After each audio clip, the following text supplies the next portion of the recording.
listening to the Christian Post Daily Podcast. Today is Wednesday, August 12th. A Liberian pastor in North Carolina has suffered a stroke while in Immigration and Customs Enforcement custody, and his family is demanding answers about the medical care he received. 55-year-old Gabriel Johnson, an associate pastor at Elm Grove Church Ministries in Pikeville, was arrested July 15 at his family's home in Cary. The Department of Homeland Security says Johnson entered the U.S. in 1987 on a 6-month visa, overstayed it, and was ordered removed by an immigration judge in 1991, adding he has a lengthy rap sheet and will remain in ICE custody pending removal. Transferred to Texas, he suffered a stroke on July 30th. His daughter, Gabri Johnson, said he was denied medication, food, and water, declaring, quote, "ICE is fully responsible for this." DHS insists detainees receive comprehensive medical care. Meta has pulled a controversial artificial intelligence feature after backlash, and Christian leaders say the episode is a warning for the church. Launched July 7th, Meta's Muse image tool let users generate images by @mentioning public Instagram accounts, automatically opting them in. Hollywood's Creative Artists Agency and the Actors Union SAG-AFTRA objected over consent and privacy, and by July 10th, Meta scraped the Instagram mention feature, saying, quote, "We've heard the feedback that this feature missed the mark." Bryce Allison, Chief Technology Officer at the American Bible Society, warns the deeper issue is human dignity, saying, quote, "When someone's likeness is used without their knowledge or consent, we risk treating a person made in God's image as raw material." He says the impersonation problem is already here, urging pastors to prepare for AI fakes soliciting donations in their name, adding, "The fakes don't even have to be good to work."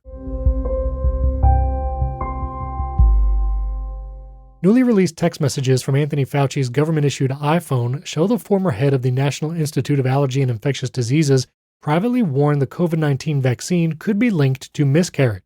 Republican Senators Ron Johnson of Wisconsin and Rand Paul of Kentucky released the messages Monday, part of more than 34,000 texts turned over by Health and Human Services.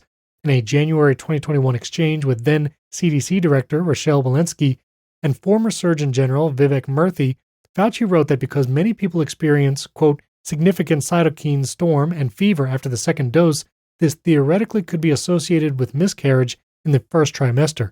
Days later, Fauci publicly said there were no red flags for pregnant women.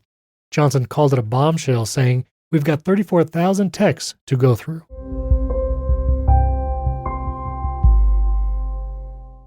This episode is sponsored by CrossMap.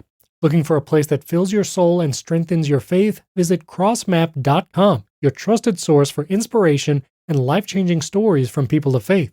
Have your own story to tell? CrossMap Blogs is a welcoming place to launch your own blog, publish your testimony, and share stories that glorify God and edify His people. And while you're there, sign up for the CrossMap Daily newsletter and get top Christian videos, inspiring devotionals, and stories from other content creators to strengthen your faith delivered straight to your inbox. Be encouraged, be a part, be blessed.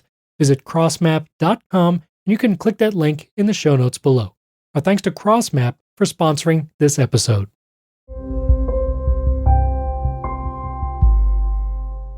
The Southern Baptist Convention's Retirement Board is sounding the alarm over a fast-growing fraud scheme known as the Phantom Hacker Scam. Guidestone, the SBC entity founded in 1918, published a warning last week calling it a rapidly growing fraud scheme that has resulted in billions of dollars in losses nationwide, particularly among older Americans.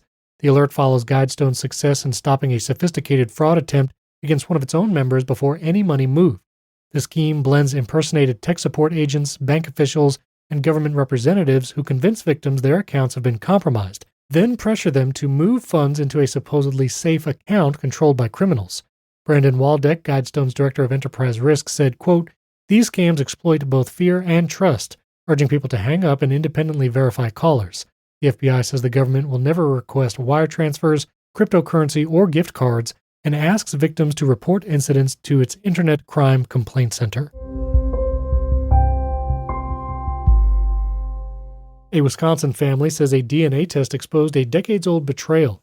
Mary Ellen Luxick and her son Joseph Ladke Hyder have filed suit in Milwaukee County Circuit Court against Dr. Frederick Detman, a former Milwaukee area fertility doctor accused of secretly using his own sperm to impregnate Luxick through artificial insemination in the early 1980s after promising an anonymous healthy young medical school student donor. The suit claims at least 9 other patients were deceived. Hyder learned the truth through an Ancestry.com sample in 2024, saying, quote, "Words cannot fully express what it feels like to learn that your entire identity is built on a lie." Attorney Al Faulkner charged that Detman preyed on that desperation.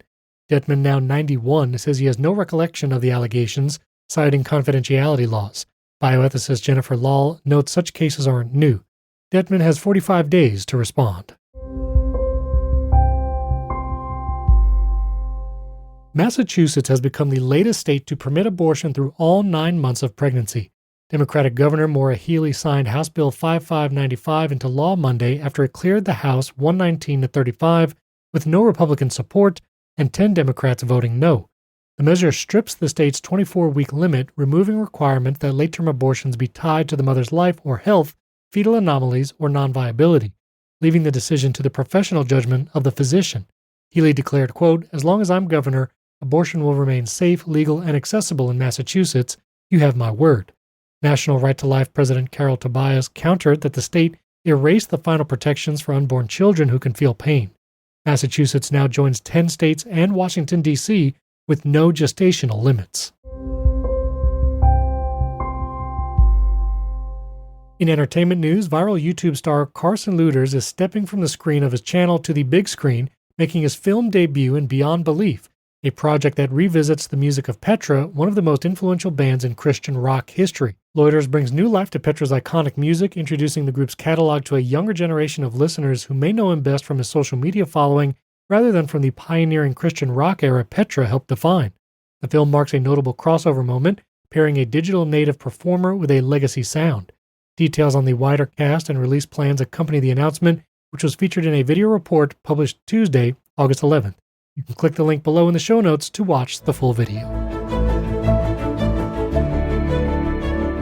Thank you for listening to the Christian Post Daily Podcast.